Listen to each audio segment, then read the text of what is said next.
Պարոն Փաշինյան, հրապարակվեցին թվեր պարգևավճարների հետ կապված եւ այսպես ասած ցնցում առաջացավ, շարքային քաղաքացիների մոտ։ Ես ուզում եմ հարցնել դուք ինքներդ ձեզ որքան պարգևավճար եք տվել ամանորին, խոսքը 13-րդ աշխատավարձի մասին չէ, եւ արդյոք այն թվերը, որ պետական բյուջեից հատկացվել են պարգևատրման ֆոնդին, նախարարներին, փոխնախարարներին, վարչության պետերին եւ բաժնի պետերին, որովհետեւ շարքային աշխատողները կարծես թե չեն ստացել եւ այդպիսի բողոքներ հնչում են։ Արդյոք նրանց աշխատանքը այնքան հույժ կարևոր եւ պետության համար այդքան կարևոր աշխատանք են կատարել, որ օրինակ թոշակառուները չպետք է թոշակները բարձրանա, շարքային աշխատողները պետք է հարկ վճարեն, որպեսզի գնա պետական բյուջե եւ այդ գումարները վատնվեն այս կերպ։ Շնորհակալ եմ հարցի համար։ Դուք գիտեք եւ մենք դրա մասին մի քանի անգամ խոսել ենք պետական մարմինների աշխատողների համաժողովում, կառավարության նիստում հարցը զեկուցվել է եւ ներդրվել է կատարողականի հիման վրա վարձատրության նոր համակարգ, այսինքն ներդրվել է նոր ինստիտուտ։ Այդ ինստիտուտի ներդրումը ունի մի քանի նպատակներ։ Այդ նպատակներից առաջինը կառավարության գործունեությունը եւ նրա ծրագրի իրականացումը դարձնել առավել արդյունավետ եւ սա նաեւ 2018 թվականից մեր որդեգրած 0 կոռուպցիա եւ 0 հանդուրժողականություն կոռուպցիայի նկատմամբ քաղաքականության գործնական շարունակությունն է, որովհետեւ մենք որդեգրել ենք ամբասիր եւ որևէ ազդեցությունից զերծ պաշտոնյայի տեսլականը եւ այդ տեսլական իրականացնելու եւ կառավարության արդյունավետությունը բարձրացնելու համար մենք համարում ենք այդ որոշումը անհրաժեշտ, սա հիմնավորումներից մեկն է։ Հաջորդ հիմնավորումը այն է, որ մենք պետք է պետական համակարգում աշխատանքի մրցունակությունը շարունակաբար բարձրացնենք, որովհետեւ մենք տեսնում ենք, որ պետական համակարգից որակյալ աշխատողների արտահոսք կա դեպի մասնավոր հատված եւ ընդհակառակը մասնավոր հատվածից նույնիսկ բարձրաստիճան աշխատանքների հրավիրելիս մարդիկ օբյեկտիվ պատճառներով կամ սուբյեկտիվ պատճառներով չեն կարողանում ընդունել առաջարկը, ինչքան էլ ուզում են, որովհետեւ օրինակ մարդիկ կան, որ այլ տեղերում հաջող կարիերա են անում եւ երբ որ մենք նրանց հրավիրում ենք աշխատանքի, նրանք բերում են շատ բարձ հիմնավորում։ Նրանք ասում են, այո, մենք ուզում ենք մեր պետությանը ծառայել, բայց այս ընթացքում մենք ստանձնել ենք ֆինանսական պարտավորություններ, որը մեր ընթացիկ աշխատանքի հետ լիարժեք, համարժեք եւ համապատասխան է, եւ մենք օբյեկտիվորեն չենք կարող այդ որոշումը ընդունել, այսինքն տեղափոխվել աշխատանքի պետական համակարգում։ Հաջորդ հիմնավորումը այն է, որ մենք վերջին շրջանում նկատում ենք միտումներ, որ պետական բարձրաստիճան պաշտոնյաները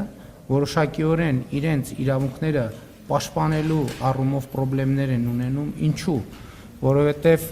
հատկապես ապատեղեկատվության պայմաններում շատ պաշտոնյաներ կամ պարզապես չեն կարողանում իրենց իրավունքները դատական կարգով պաշտպանել, որովհետև ունեն ֆինանսական սահմանափակումներ եւ մենք դեպքեր ունենք, երբ որ մարդիկ իրենց պարզ իրավունքները պաշտպանելու համար ճիշտ է դատարանի որոշումներով հասել են լուծումների, բայց ասենք 1 միլիոն, 1.5 միլիոն դրամ գումար են ծախսել, բայց դատարանները նրանց փոխհատուցել են դատական ծախսերի ընդամենը 10 կամ 20%-ը։ Մյուս կողմից մենք տեսնում ենք միտումներ, երբ որ հայտնի շրջանակները բազմամիլիոն դրամանոց հայցերի դրամների հայցեր են ներկայացնում պետական պաշտոնյաների դեմ եւ ըստ էության մենք դա գնահատում ենք որպես պետական համակարգը կաթվածահար անելու հիբրիդային սպառնալիք, որովհետեւ ինչքան էլ կտևի այդ դատական գործերը, այնուամենայնիվ անհրաժեշտ է իրավական պաշտպանություն, իսկ իրավական պաշտպանության համար անհրաժեշտ են ծախսեր եւ այլն եւ այդպես շարունակ եւ հաջորդ գործոնը, որը պակաս կարևոր չեմ համարում, հետեւյալն է, որ ես առիթ ունեցել եմ ասելու, Հայաստանի ներդրումային միջավայրը էականորեն փոխվում է։ շատ էականորեն է փոխվում եւ Հայաստանի Հանրապետություն հոսելու են մեծ ներդրումներ եւ մեծ մրցակցություն է առաջանալու Հայաստանի Հանրապետությունում իրականացնելու ներդրումային ծրագրեր եւ այս առումով մեր գնահատականն այն է, որ կոռուպցիոն ռիսկերը էականորեն կարող են մեծանալ եւ մենք այդ թվում պետական պաշտոնյաներին եւ պետական համակարգը պետք է կարողանանք պաշտպանել կոռուպցիոն ռիսկերից։ Հաջորդ կարևոր գործոնն այն է, որ մենք ռազմավարություն ենք որդեգրել, որ Հայաստանի Հանրապետությունում կրթվելը եւ կրթությունը պետք է դառնա ապրելակերպ, կենսակերպ եւ մենք պետական պաշտոնյաներին ըստ էության պարտադրում ենք, որ նրանք շարունակաբար իրենց մասնագիտական որակավորումները կրթությունը բարձրացնելու ուղղությամբ աշխատեն, իսկ դա նաև որոշակի լրացուցիչ ֆինանսական ծախսեր են, կար գաղափար, որ մենք պարզապես այդ միջոցները պետական բյուջեով նախատեսենք, բայց մենք հիմա այս համակարգում ներդրել ենք եւ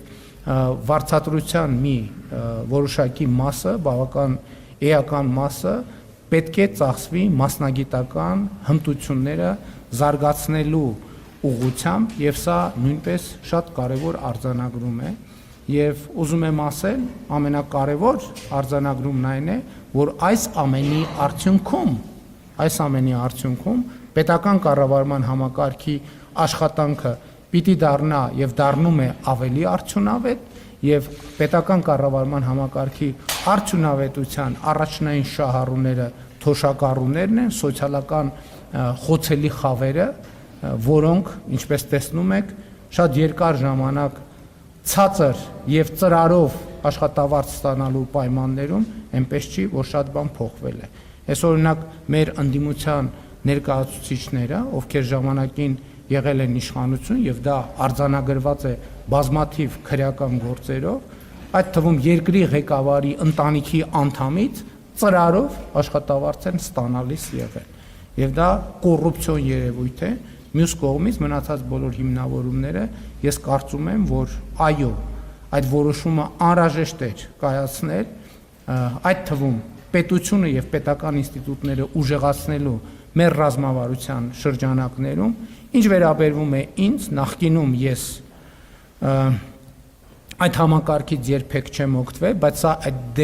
այն դեպքն է, երբ որ մենք ինստիտուցիոնալ համակարգ ենք ներդնում եւ սա եթե նախկինում եղել է այդ ամենը վարչապետի որոշմամբ, հիմա մենք ներդրում ենք մի համակարգ, որը առաջին պիլոտային շրջանը անցնելուց հետո պետք է այդ թվում օրենսդրական ամրագրում ստանա եւ այս դեպքում մենք խոսում ենք պետական ինստիտուտի կայացման մասին, հետեւաբար պետական ինստիտուտը